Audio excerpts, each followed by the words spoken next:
día de hoy vamos a ver un tema que tiene como título Somos más que vencedores. Primera parte. ¿Qué somos usted y yo? Más que vencedores. Abra la escritura, por favor, en la carta dirigida a los Romanos, capítulo 8. Vamos a leer los versículos del 35 al 39. Romanos 8, del 35 al 39. ¿Qué le parece si la leemos todos juntos? ¿Me acompaña? ¿Quién nos separará del amor de Cristo? ¿Tribulación, o angustia, o persecución, o hambre, o desnudez, o peligro, o espada? Como está escrito: por causa de ti somos muertos todo el tiempo, somos contados como ovejas de matadero. Antes, en todas estas cosas somos más que vencedores por medio de aquel que nos amó. Por lo cual estoy seguro de que ni la muerte, ni la vida, ni ángeles, ni principados, ni potestades, ni lo presente, ni lo porvenir, ni lo alto, ni lo profundo, ni ninguna otra cosa creada nos podrá separar del amor de Dios que es en Cristo Jesús, Señor nuestro. ¿Quién dice amén? Vamos a orar para que esta palabra empiece a trabajar en nuestro interior. ¿Me acompaña? Y te damos gracias a ti, Señor del cielo y de la tierra, porque formidables y maravillosas son tus obras. Nos has dado victoria a través de nuestro Señor Jesucristo y somos llamados a ser vencedores porque tú lo eres. Permite que esta actitud, que este conocimiento, que esta acción se pueda manifestar en nuestra vida, para que tus bendiciones, Señor, sean una realidad, se hagan presentes. Enséñanos a tener victoria en medio de la adversidad. Gracias te damos, porque podemos declarar que esta palabra empieza a trabajar en nuestros corazones, a renovar nuestro entendimiento y a producir fe en tu nombre. En Cristo Jesús. Amén. Amén. ¿Alguna vez se ha puesto a pensar cómo es que el apóstol Pablo recibió estas palabras inspiradas por el Espíritu Santo? ¿Qué estaría viviendo? ¿Cuál era su condición? Porque seguramente él estaba pasando o había pasado por tribulación, por angustia, por persecución, por hambre, por desnudez, peligro o espada. Para que él pudiera confesar y declarar que a pesar de todas estas situaciones, él es más que vencedor por medio de aquel que lo amó. ¿Quién es? Nuestro Señor Jesucristo. Él estaba confesando y declarando victoria en medio de la adversidad. Él estaba diciendo: yo no soy un fracasado, yo no soy un perdedor, yo no soy una persona triste, una persona que no prospere, una persona que no herede bendición, porque soy más que vencedor y nada ni nadie me podrá separar del amor que es en Cristo Jesús. Y el perfecto amor que ha sido derramado en mi corazón echa fuera todo temor, toda ansiedad, toda angustia. Porque en Cristo, ¿qué somos? Más que vencedores por medio de aquel que nos amó. El apóstol Pablo había vivido un sinfín de situaciones adversas. Dice la Escritura en 2 de Corintios 11, a partir del versículo 24, 2 de Corintios 11, a partir del versículo 24, él confiesa: de los judíos 5 veces he recibido 40 azotes menos 1, para no hacerse igual al Señor. 3 veces he sido azotado con varas, 1 vez apedreado, 3 veces he padecido naufragio, 1 noche y 1 día he estado como náufrago en alta mar. En caminos muchas veces, en peligros de ríos, peligros de ladrones, peligros de los de mi nación, peligros de los gentiles, peligros en la ciudad, peligros en el desierto, peligros en el mar, peligros entre falsos hermanos. en trabajo y fatiga, en muchos desvelos, en hambre y sed, en muchos ayunos, en frío y en desnudez. Y además de otras cosas, lo que sobre mí se agolpa cada día, la preocupación por todas las iglesias. ¿Quién ha padecido algo similar? Algo similar, que diga, hermano, mira, igualito yo lo he vivido. Es más, yo creo que Pablo se queda corto. Mi situación ha sido más grave, más intensa. Los conflictos, los problemas, las tribulaciones, las situaciones que he tenido que enfrentar han sido terribles. Pero ¿sabes? En medio de todo lo que el apóstol Pablo vivió, ¿qué declaró ahí en Romanos 8:37? Antes, en todas estas cosas somos más que vencedores por medio de aquel que nos amó. Fíjese lo que está diciendo el apóstol Pablo. Usted y yo somos llamados a tener victoria, a ser vencedores en medio de la adversidad. No por nosotros, no en nuestras fuerzas, no en nuestra sabiduría, sino que hay un medio. ¿Y quién es ese medio? Nuestro Señor Jesucristo, por medio de nuestro Señor Jesucristo.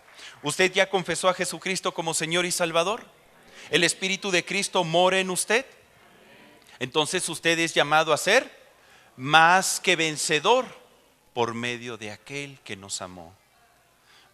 A través de Jesucristo es como usted y yo podemos tener victoria. Y sabe, el apóstol Pablo lo sabía. Por eso es que él declara ahí en 2 de Corintios 2, 2 de Corintios 2, versículo 14. Mas a Dios gracias, el cual nos lleva siempre, ¿qué dice?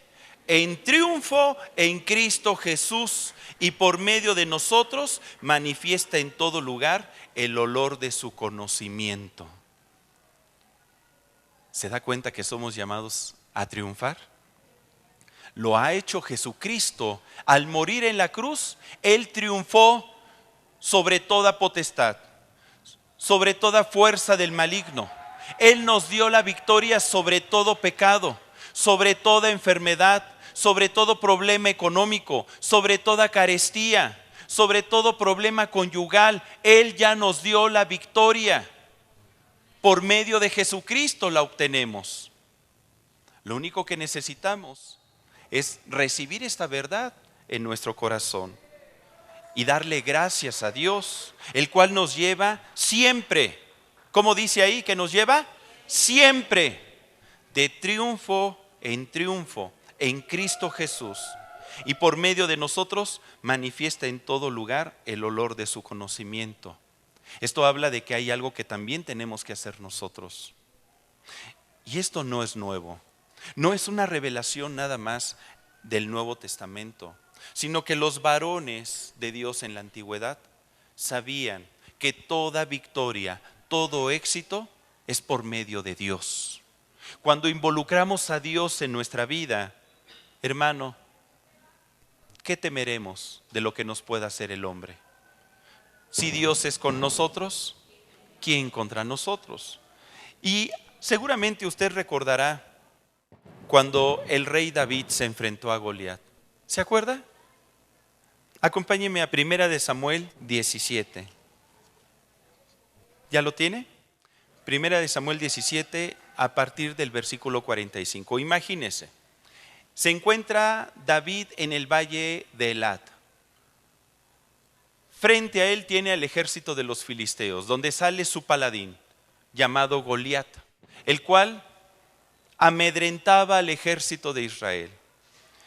Y cuando se planta David delante de este filisteo, David confiesa y dice: tú vienes a mí con espada y lanza y jabalina, mas yo vengo a ti en el nombre del Señor de los ejércitos, el Dios de los escuadrones de Israel, a quien tú has provocado. El Señor te entregará hoy en mi mano, y yo, ¿qué haré? Te venceré. ¿Qué declara David? Te venceré, porque yo soy más que vencedor. y te cortaré la cabeza, y daré hoy los cuerpos de los filisteos a las aves del cielo y a las bestias de la tierra. Y toda la tierra sabrá que hay Dios en Israel. Y sabrá toda esta congregación que el Señor nos salva con espada y con lanza, porque de Dios es la batalla, y Él los entregará en nuestras manos.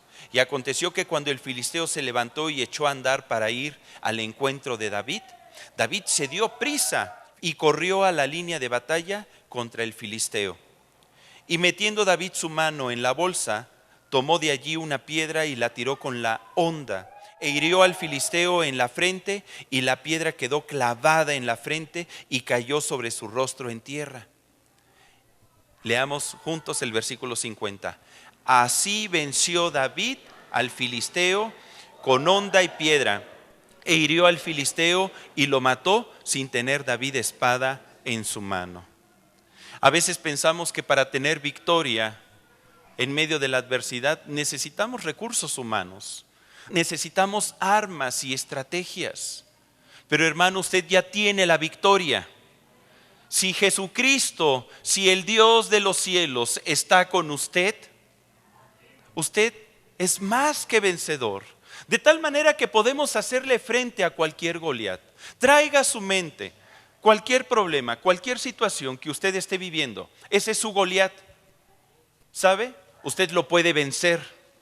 Usted lo puede vencer. Y puede declararle a ese Goliat: tú vienes a mí con espada y lanza, mas yo vengo a ti en el nombre del Señor de los ejércitos, en el nombre de Jesucristo, cuyo nombre es sobre todo nombre, sobre todo poder y autoridad que se nombre en este siglo y en el venidero. ¿Y qué cree que va a acontecer? Usted va a tener victoria. Usted va a tener victoria. Pero necesita creerlo y necesitamos actuar en consecuencia. Porque David no nada más le dijo eso al filisteo. No se quedó ahí parado diciendo, confesando, sino que actuó, creyó. Y esa es la parte que nos toca a nosotros para que podamos tener victoria. Muchas personas viven en fracasos, viven en tristezas, viven en angustias, en preocupaciones. Perciben que su vida no les pinta bien. Perciben que viven en escasez, en tristeza. No se sienten victoriosos, se sienten perdedores. Y se entiende eso entre aquellos que no conocen a Dios. Pero lo triste sería que teniendo nosotros al Dios Todopoderoso, teniendo sus recursos espirituales, no estemos viviendo en victoria. Y en vez de ser más que vencedores, pareciera que somos más que perdedores. Y no por medio de aquel que nos amó, sino por medio de nosotros, porque no estamos haciendo la parte que nos toca. Tenemos un Dios que es ganador. Tenemos un Dios victorioso. Glorifique el nombre de Dios por lo que Él es. Mire, acompáñeme al Evangelio de Juan, capítulo 16, versículo 33. Juan 16, 33. Son palabras de nuestro Señor Jesucristo y Él dice: estas cosas os he hablado para que en mí tengáis paz. En el mundo tendréis aflicción, pero confiad. ¿Qué dice? Yo he vencido al mundo. ¿Quién es vencedor? Jesucristo. Él es vencedor. Él ya venció al mundo. Él ya venció a la muerte. Él ya venció al pecado. De tal manera que ahora nosotros, como sus hijos, podemos heredar su ADN espiritual. Y usted y yo podemos ser también más que vencedores por medio de aquel que nos amó, por medio de Jesucristo. Jesucristo vino al mundo no solamente a perdonar nuestros pecados y darnos vida eterna, sino a sacar a la gente del estado de pobreza anímica, física y espiritual en el cual se encontraba.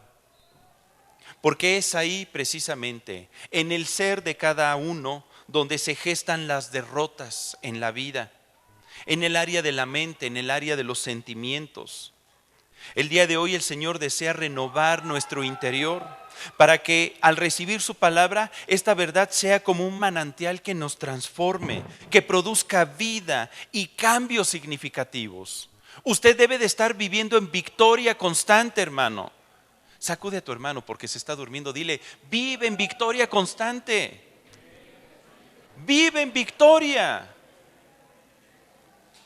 ¿Usted desea vivir como más que vencedor? ¿Está dispuesto? Debe de estar convencido porque esto implica un compromiso muy serio. Por eso Jesucristo nos dice, en el mundo tendréis aflicción, pero confiad, yo he vencido al mundo. Y esa es la confianza que el Señor desea transmitir a nuestro corazón el día de hoy. Vamos a ver una serie de temas. Empezamos hoy con el primero, donde veremos algunos aspectos a considerar para ser más que vencedores. Hoy vamos a ver 3. Número 1. Un vencedor reconoce sus errores y decide salir de ellos. Repita conmigo. Un vencedor reconoce sus errores y decide salir de ellos. Acompáñeme por favor al Evangelio de Lucas, capítulo 15, versículos del 11 al 24. Evangelio de Lucas, capítulo 15, del 11 al 24. Hoy vamos a ver a través de la parábola del hijo pródigo esta verdad que acabamos de confesar. Dice la Escritura: un hombre tenía 2 hijos, y el menor de ellos dijo a su padre: Padre, dame la parte de los bienes que me corresponde.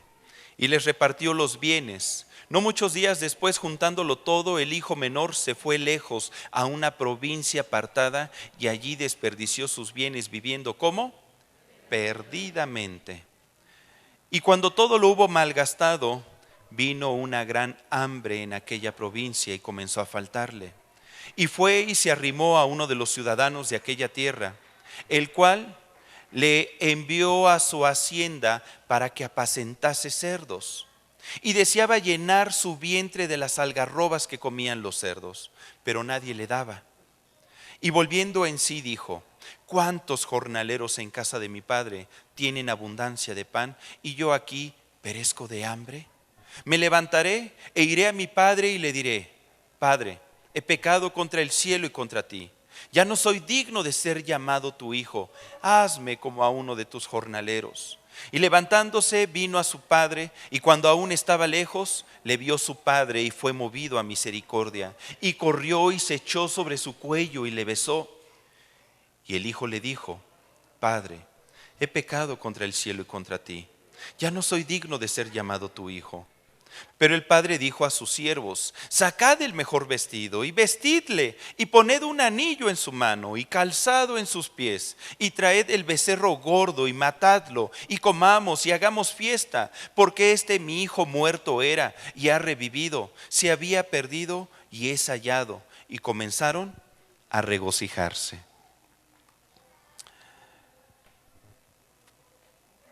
Este joven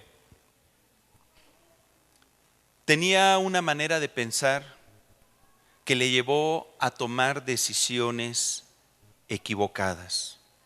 Primera decisión equivocada: pedirle a su padre la parte de los bienes que le correspondía. Porque puso sus ojos en los bienes materiales, en las cosas de este mundo. Segundo error: se fue lejos de su padre. Una vida lejos del Padre, pues le estaba garantizando una vida de escasez, de problemas, de angustias, porque no recibiría la dirección, el consejo y la protección que ofrecen los padres. Tercera mala decisión: empezó a gastarse sus bienes viviendo perdidamente. Algunos estudiosos dicen que seguramente lo gastó con sus amigos en bebidas, en vicios, en prostitutas. Empezó a corromperse de tal manera que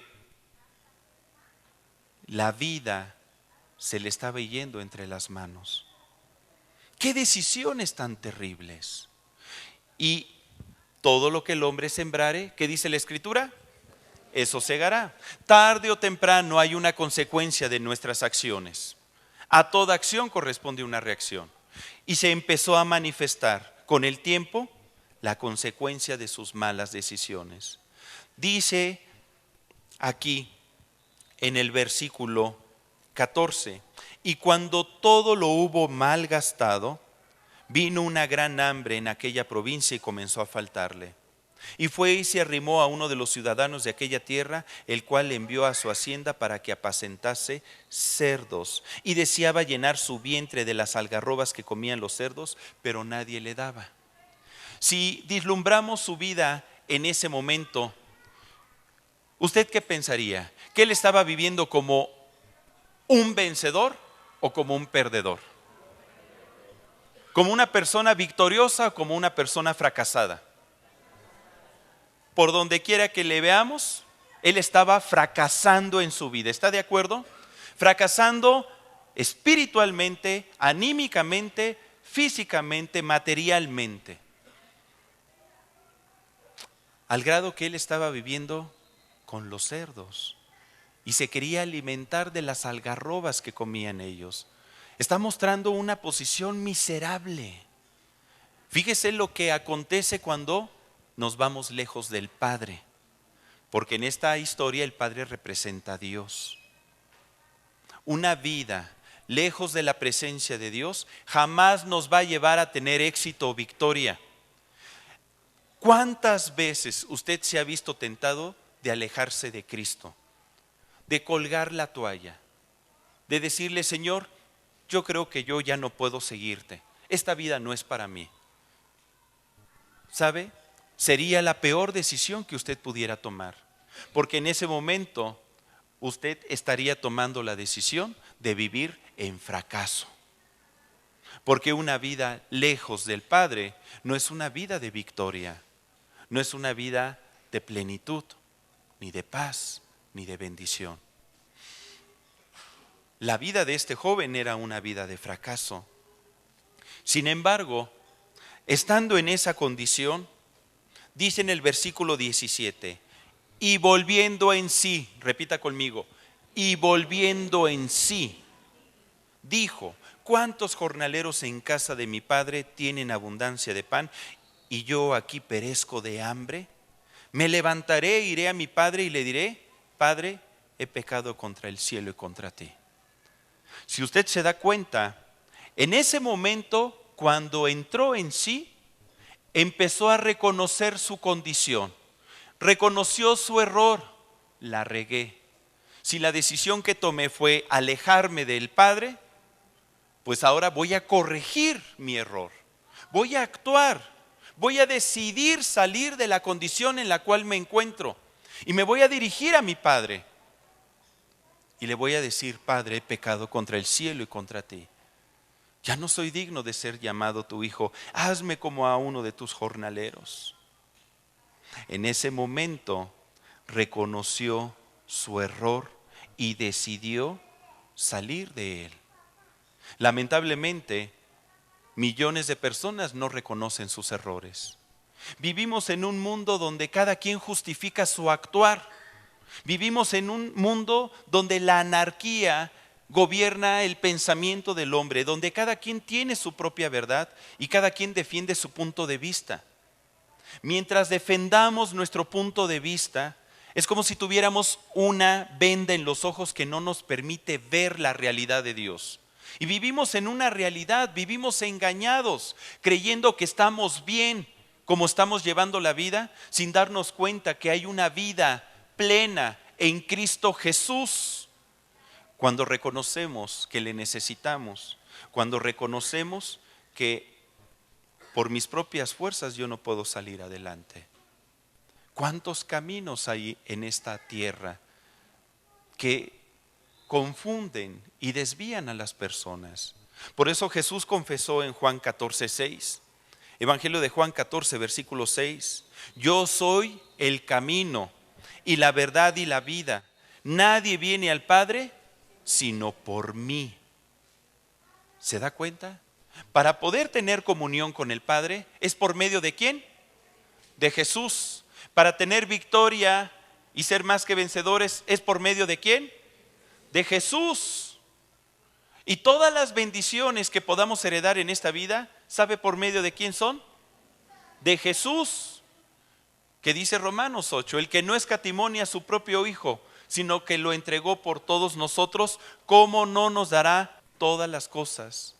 Por medio de Él, a través de Él, a través de Jesucristo, usted y yo podemos tener vida y vida en abundancia.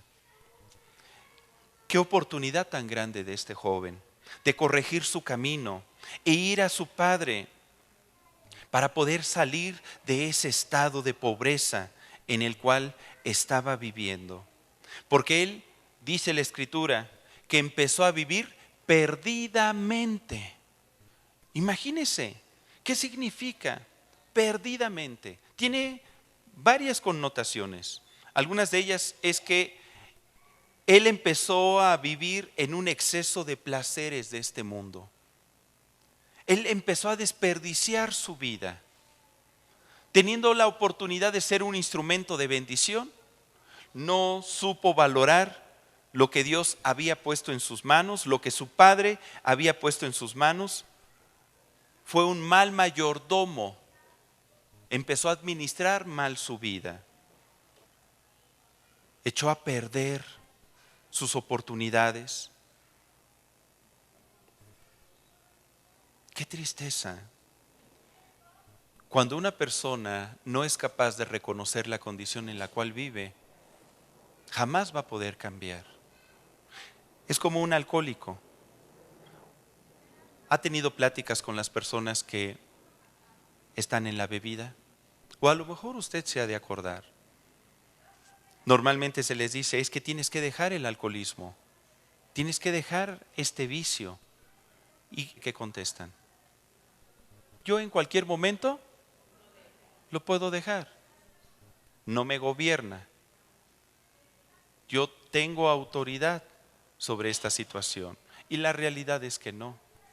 Pero mientras no se reconozca que se vive en alcoholismo, no se puede salir del problema.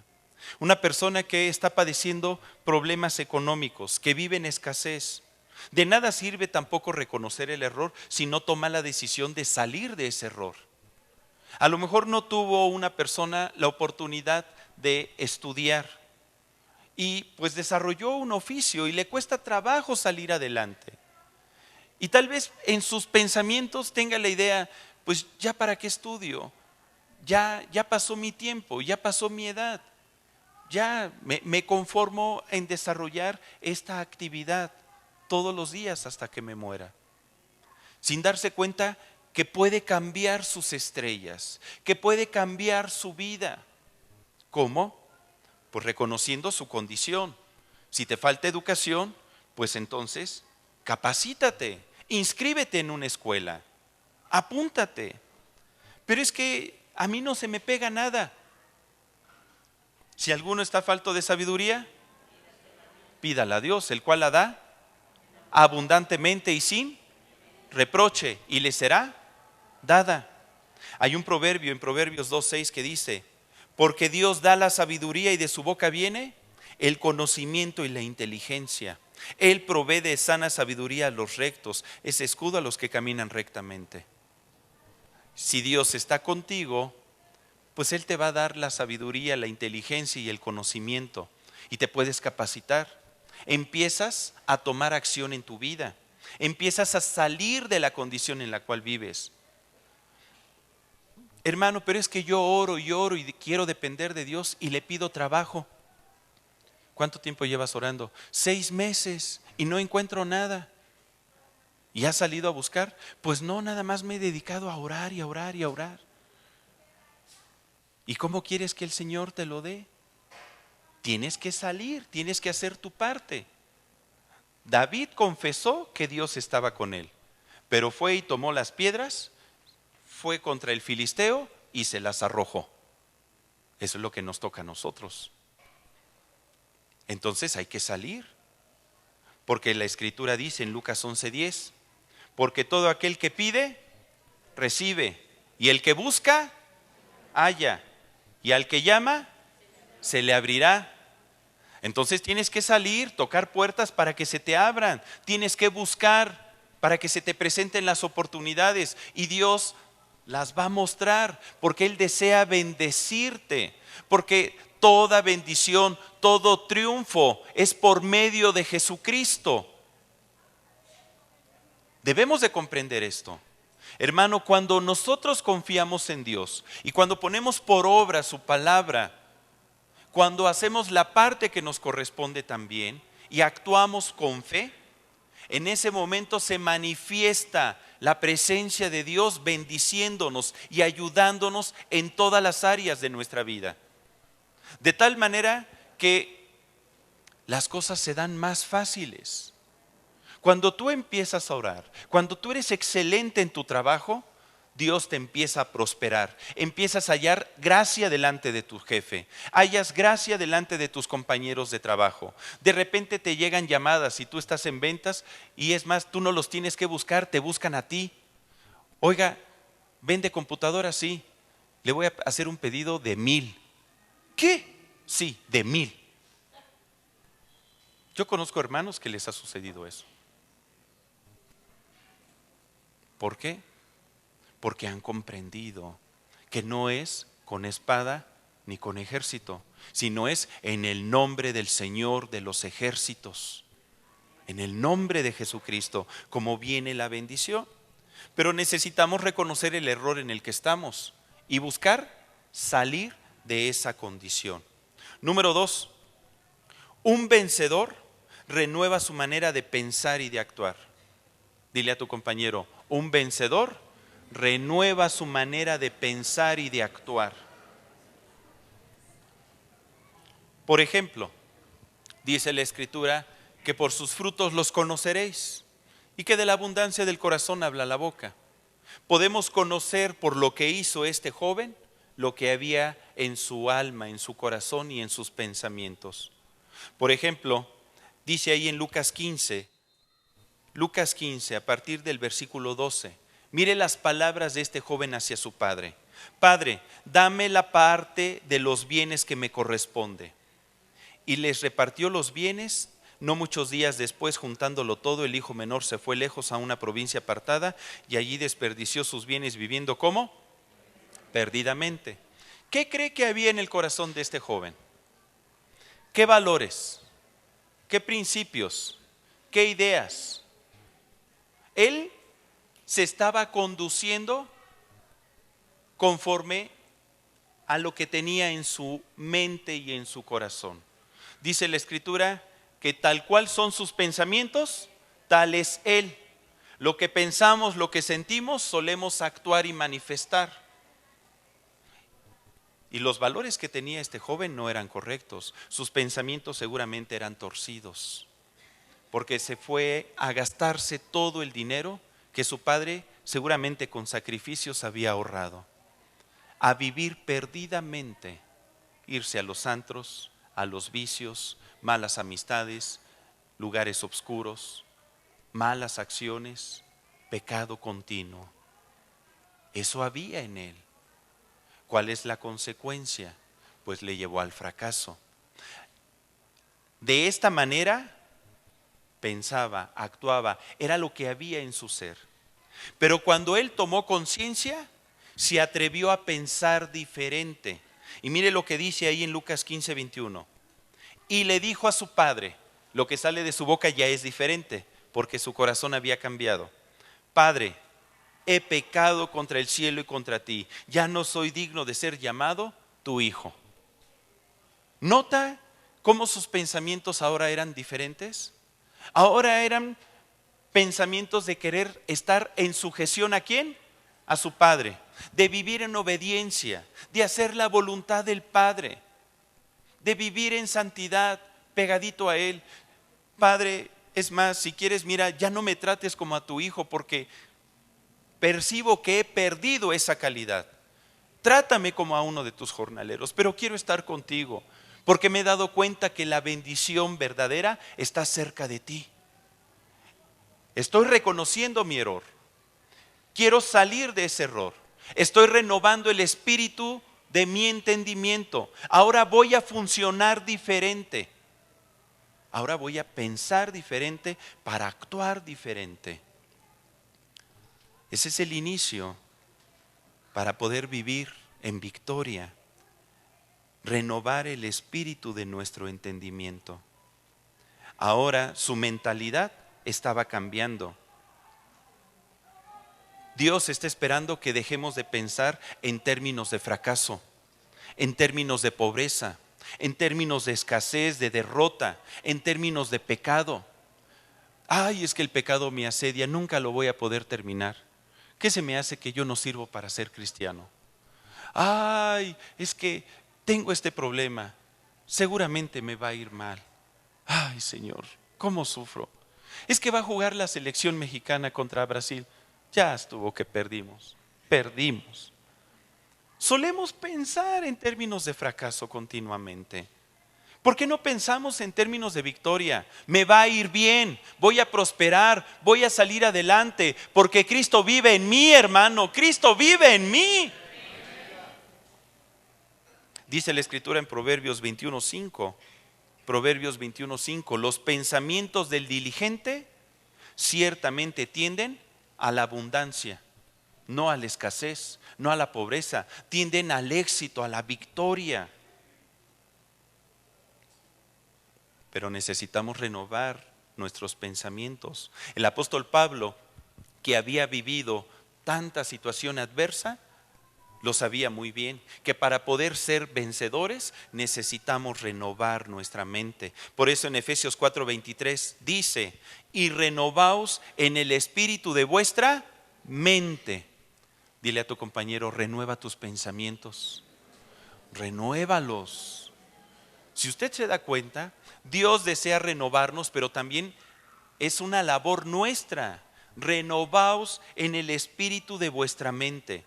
En Romanos 12:2 lo confirma también el apóstol Pablo al decir, Romanos 12:2, no os conforméis a este siglo, sino transformaos por medio de la renovación de vuestro entendimiento, para que comprobéis cuál sea la buena voluntad de Dios, agradable y perfecta. Qué hermoso pasaje, porque trae luz a nuestro entendimiento.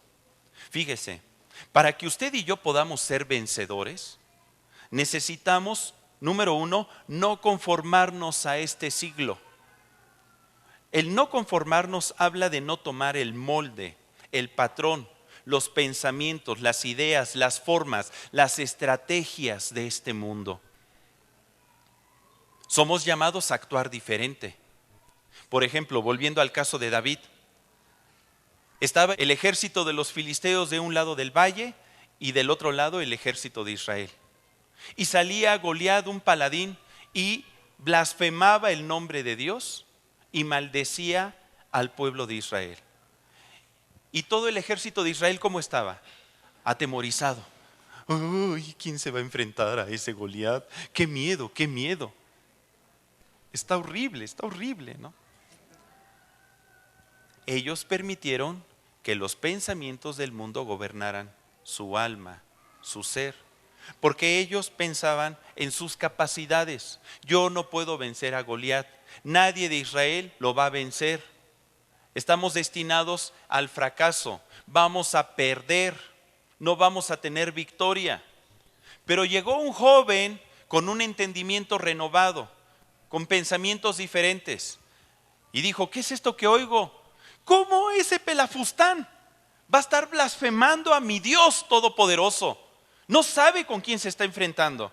Ahorita va a ver, voy a agarrar unas piedras, a ver, y me le voy a enfrentar. Yo voy a pelear contra él y lo voy a vencer, porque Dios está conmigo, porque soy más que vencedor.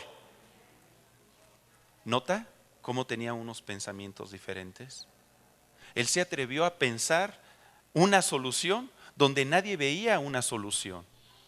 Él se atrevió a actuar, a creer que él podía tener victoria. Yo no sé de qué tamaño sea tu Goliat, no sé qué nombre tenga tu Goliat, pero tú puedes tener victoria. tú lo puedes derrotar.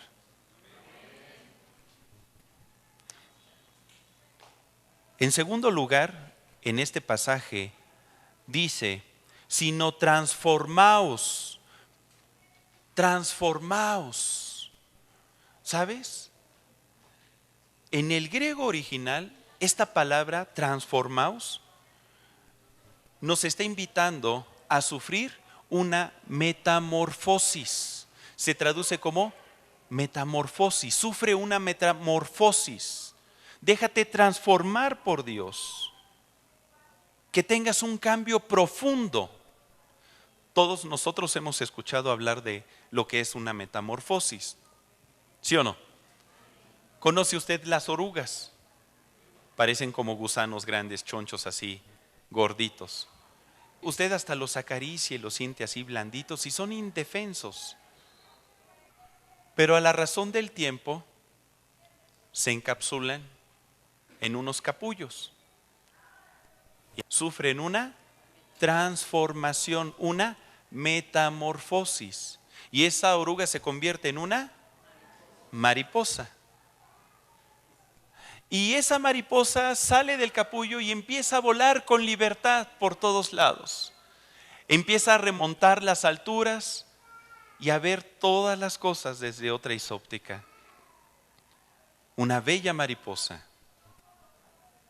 Una persona fracasada se queda como oruga.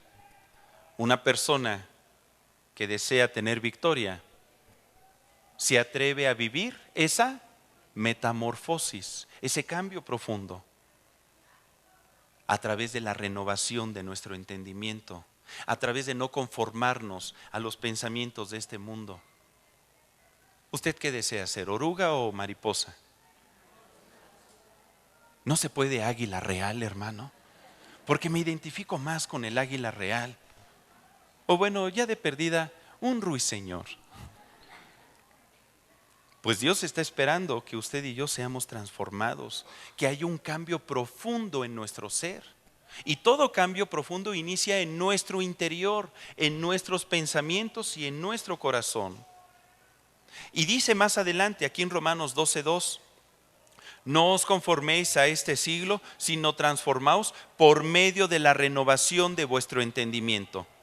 La palabra renovar significa hacer nuevas todas las cosas. Dios está esperando que se haga nueva nuestra manera de pensar. Debemos de pensar pensamientos nuevos. ¿Sabe que Dios da ideas nuevas, soluciones nuevas? Nos ayuda a ver la vida y toda adversidad desde otro punto de vista.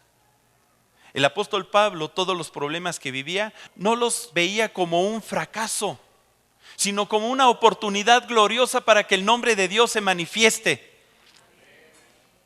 Una oportunidad para predicar el mensaje del Evangelio.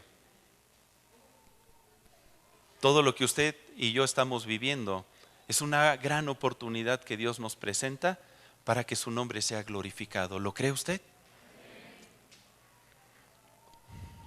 Renovar nuestros pensamientos. Y dice más adelante, para que comprobéis cuál sea la buena voluntad de Dios, agradable y perfecta. Vamos a empezar a vivir dentro de su voluntad, haciendo lo que le es agradable, de tal forma que sin importar la situación o la circunstancia que usted y yo vivamos, somos llamados a tener victoria. Mire, acompáñeme por favor a 2 de Corintios 4. 2 de Corintios 4, versículo 7. Dice, pero tenemos este tesoro en vasos de barro, para que la excelencia, la victoria, el poder, la gloria sea de Dios y no de nosotros. ¿Que estamos atribulados? Bueno, pues, mas no angustiados. ¿En apuros? Pues un poquito, mas no desesperados. ¿Perseguidos? Mas no desamparados. ¿Derribados? mas no destruidos, llevando en el cuerpo siempre por todas partes la muerte de Jesús, para que también la vida de Jesús se manifieste en nuestros cuerpos, para que podamos tener victoria por medio de aquel que nos amó. Fíjese, esto es lo que debemos estar confesando usted y yo. A ver, repita conmigo: soy un hijo de Dios. La gracia de Jesucristo se manifiesta en mi vida. Dios me ha bendecido con toda bendición espiritual.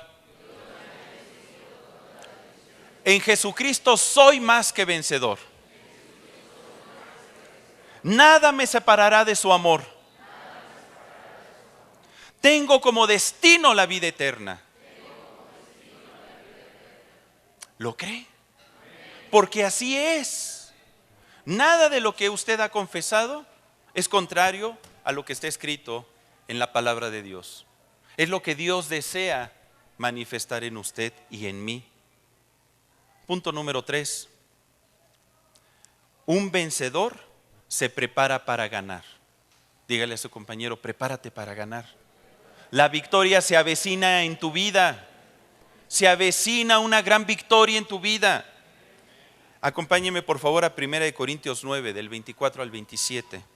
1 Corintios 9, del 24 al 27.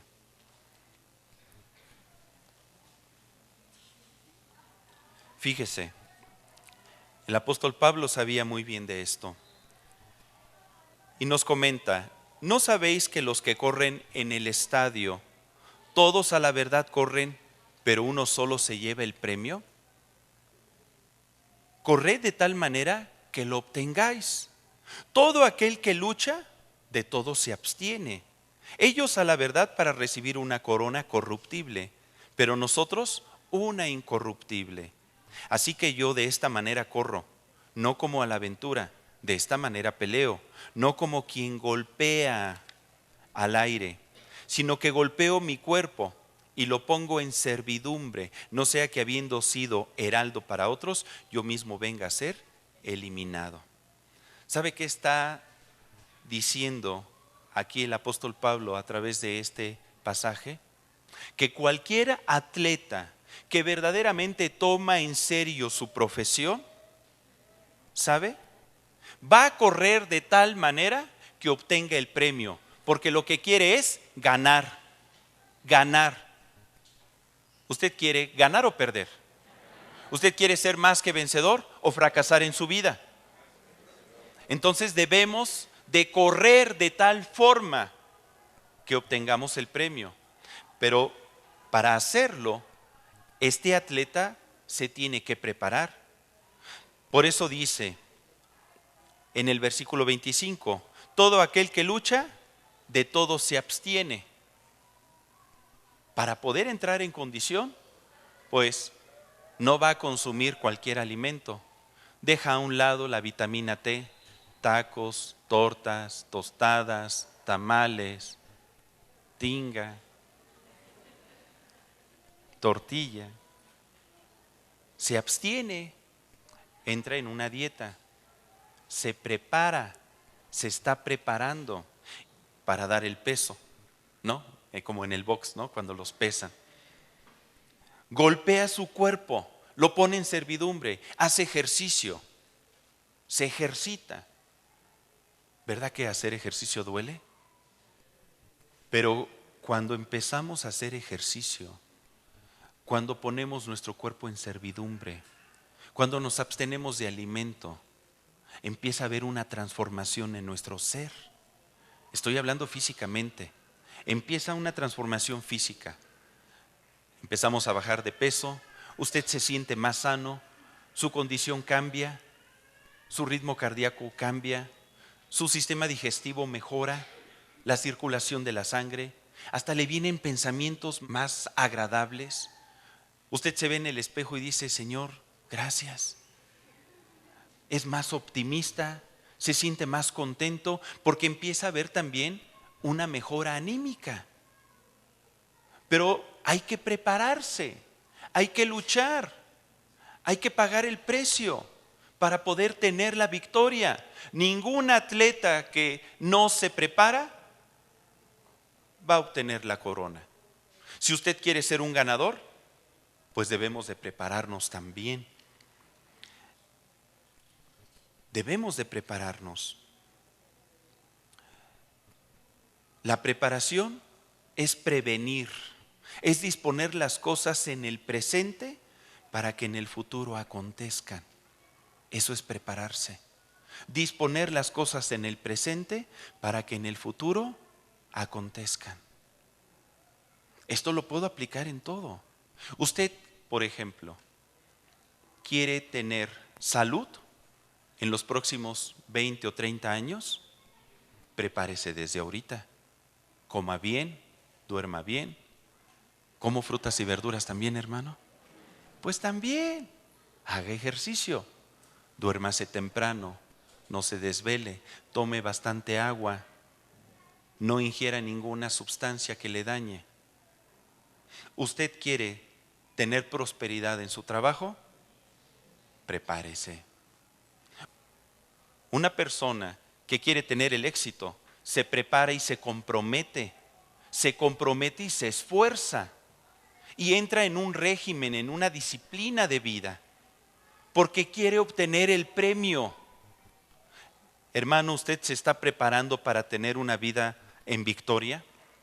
¿Se está preparando? ¿Se está preparando espiritualmente? ¿Se está preparando en la palabra de Dios? ¿Está poniendo su cuerpo en disciplina? ¿Lo está sujetando? ¿Está sujetando las obras de la carne? ¿O de repente quiere salir el monstruo otra vez y gobernar su vida? Fíjese lo que significa preparación. Disponer las cosas en el presente para que en el futuro acontezcan. ¿Qué dice la Escritura? El que siembra escasamente segará. Si tú no te preparas correctamente, tarde o temprano, el destino te alcanzará. Tenemos que prepararnos. ¿Tú quieres que tu matrimonio sea una gran delicia? Prepárate. ¿Qué estás haciendo? ¿Estás amando a tu esposa? ¿Estás dándole todo el amor y todo el dinero? Pues que se conforme con el amor. El dinero me lo reservo yo. No, pues no sirve así. ¿Va a hacer que mi esposa sea una interesada? No. Pero cuando tú comprendes, como está escrito en Efesios, maridos, amad a vuestras mujeres, así como Cristo amó la iglesia y se entregó por ella, pues lo que Dios nos está pidiendo es que seamos capaces de dar hasta nuestra vida por la esposa. Y si le vamos a ofrecer nuestra vida, pues ¿por qué no también la billetera? ¿Sí o no? Pues ya de una vez, todo, ¿no? ¿Verdad que hay que renovar el espíritu de nuestro entendimiento? Hay que renovarlo. ¿Y usted quiere disfrutar una vida conyugal preciosa en los próximos años? ¿O quiere seguir como va hasta ahorita?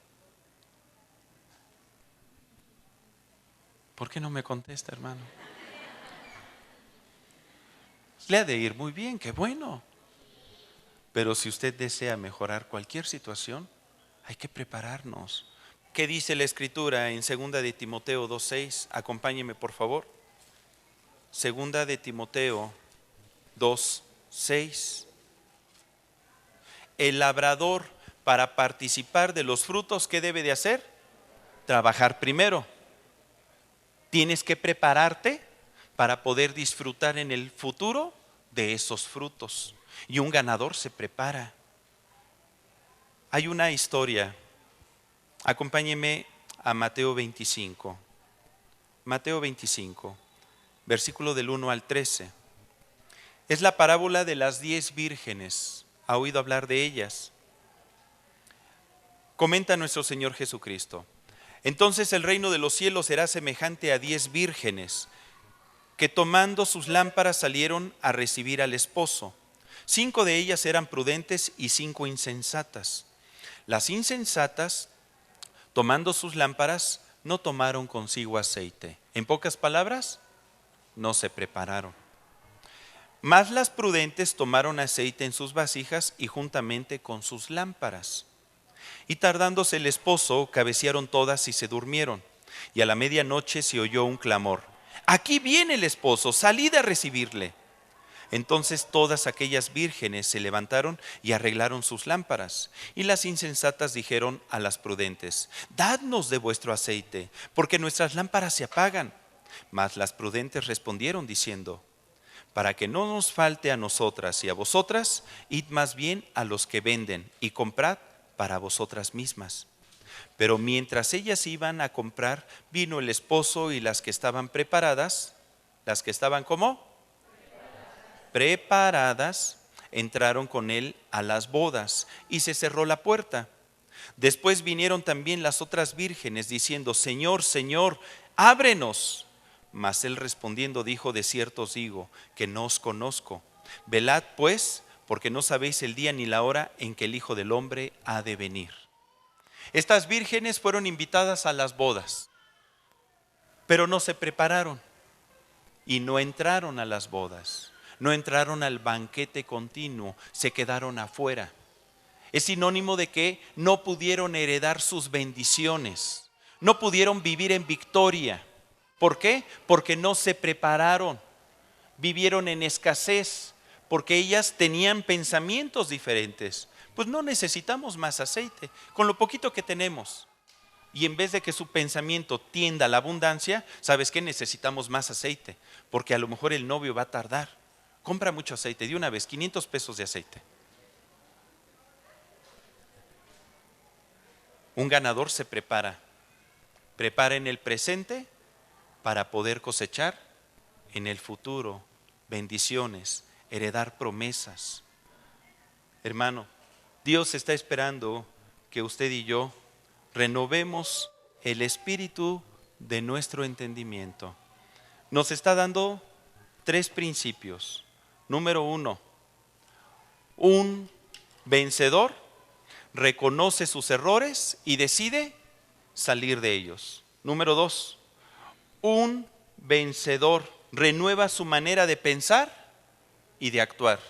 Y número 3, un vencedor se prepara para ganar, para heredar, para tener victoria, para vivir en bendición. ¿Usted qué desea ser? ¿Un vencedor o un perdedor? Entonces vamos a tomar consejo. ¿Qué le parece si nos ponemos de pie y oramos? Y le decimos al Señor que nos ayude a vivir en victoria, porque ese es el llamado que tenemos todos nosotros. Padre, y venimos delante de ti, Señor, como iglesia. El día de hoy anhelamos que cada una de estas palabras que se han dicho produzca en nosotros la fe necesaria para recibirlas como una verdad. Te entregamos nuestros pensamientos, te entregamos nuestro corazón, te entregamos nuestra vida. Enséñanos a ver la vida como tú la ves. Enséñanos a conocerte más profundamente. Permite que podamos tener un encuentro personal contigo, de tal manera que seamos transformados en toda nuestra manera de vivir. Gracias te damos, porque a través de esta palabra tu Espíritu Santo estará trabajando en nuestros corazones a lo largo de toda esta semana. Y yo sé, Señor, que tú empiezas a quitar el manto de fracaso. Tú empiezas a quitar de en medio de nosotros todo temor, toda angustia, toda preocupación, todo pensamiento de escasez, todo pensamiento oscuro. Ya no vamos a pensar conforme a los modelos de este mundo, sino que vamos a ser transformados en el espíritu de nuestro entendimiento a través de la renovación que produce tu palabra en nosotros. vamos a ver la vida de una manera diferente. Porque tú nos revelas que estás con nosotros y que en ti somos más que vencedores. De tal manera que ni la muerte, ni la vida, ni lo presente, ni lo porvenir, ni ninguna otra cosa creada nos podrán separar de tu amor. Porque en ti tenemos victoria. Y esta es nuestra victoria, que ha vencido al mundo, nuestra fe. La fe en el Hijo de Dios, cuyo nombre es sobre todo nombre, poder y autoridad. Y tú estás en este momento, Señor, tomando control de cada problema, de cada situación, y ayudas a mis hermanos a verlos como una oportunidad de vida, para que tú te manifiestes y vas a dar soluciones, y aún, Señor, a través de ellos los vas a utilizar para tener victoria, y van a derrotar a su Goliat, y se van a levantar como hijos que son más que vencedores por medio de aquel que nos amó. Gracias, Señor, gracias. Te bendecimos, Padre, te bendecimos en el nombre de Cristo Jesús. Amén. Amén. Hermano, Jesucristo vive. Usted es más que vencedor. Vayamos a vivir en victoria a lo largo de toda esta semana. Dios le bendice.